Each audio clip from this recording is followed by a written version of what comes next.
The price tag, what's the price tag attached to all of this? The price tag overall in the 5th year, if you go first year will be $30 million. It will grow into the 5th year to $100 million.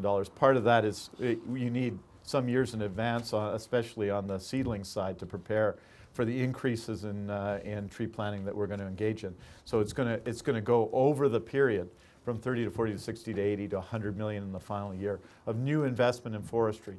And that goes in the opposite direction of where the government's been going. It's a long-term vision, and it's a long-term, it sees as a priority the long-term prosperity of the province. So as you see in the plan, 30 million in the first year, growing to 100 million in the 5th year, paid for specifically by the fiscal frame that we presented last Thursday. And the Jobs Commissioner, what are you looking to spend on that? That's a small initiative. As you know, the Jobs Commissioner will be available to communities to ensure, as we deal with the challenges around the annual allowable cut, that communities are protected. I think that's a $1 million budget item.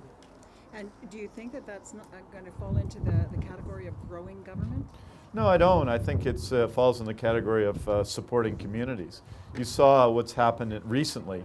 After the very serious incident in Burns Lake. The government had to react in a haphazard way. They sent someone in, then they had another process, and we had a timber supply process. I think we need to have a consistent way of dealing with problems as they come forward. This model has worked for communities before and will be an advocate. And what it does is it has someone go in and be able to direct resources and ensure that communities are supported in difficult times. But there was a time before where we had a commissioner of... Oh, just, you know, I think that if you look at what the government said last night, as you say, is just the gulf between what they say and what they do.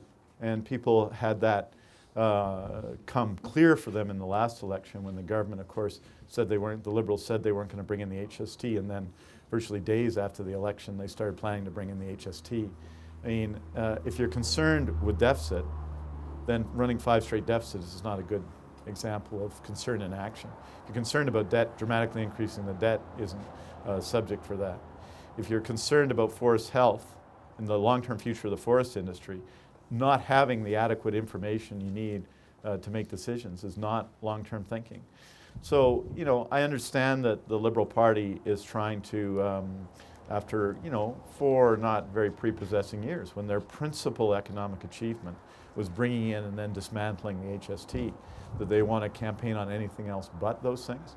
But we, on our side, are focused on substantial issues. We've said how we're going to pay for things. We've said what our focus is, which is our long-term issues, like making sure young people have the skills they need for the jobs of the future. And secondly, and very importantly, ensuring that our land base continues to sustain prosperity. That's not, that doesn't have the immediacy of the Liberals' priorities, which in the last year have been spending money on government advertising. And I think that priority is not the priorities of British Columbians. I mean, $16 million to tell people we're #1 in jobs when we're #9 out of 10 Canadian provinces and have lost 34,800 private sector jobs. I mean, I think we've had enough infomercials. We've had enough government advertising. I think we need substantive action, and that's what the NDP platform delivers today on forestry and will deliver over the next week as we lay it out in detail. So the NDP is ready? Sure.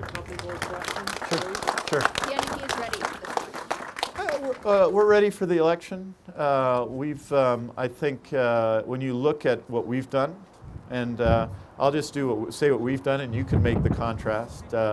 We have 31 incumbents running for re-election.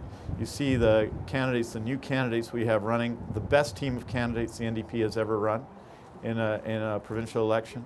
We're united. We put forward a clear direction for the province. We've focused on long-term issues. We've been consistent over the last 2 years. I've been, well, the Liberals and their allies have run personal attack, negative personal attack after negative personal attack for more than 18 months now. I haven't responded in kind. I'm putting forward a new approach to politics without personal attacks, because I'm respectful of the voters and of the people who run against us, who are all good people. I think the contrasts are there, you know. We want a better economy and a better democracy, and you see that reflected not just in our words, but in our actions. And it's on the action side that the current government has had difficulty. It's important for us to come here today. I'm going to Vanderhoof later today to talk about some of the very same issues. It's great to be here with our forest critic with the aftermath of the mountain now.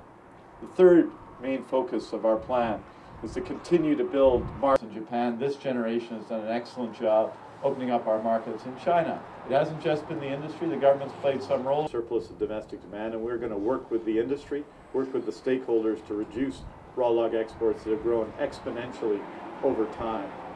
Finally, we're going to the contrast of that record. And the Premier did say that there would be surprises. Well, we know what liberal surprises are about. We saw the HST in the last election campaign for the jobs of the future, and we're prepared to train a new generation of forest workers. So the first key element of our plan is skills training.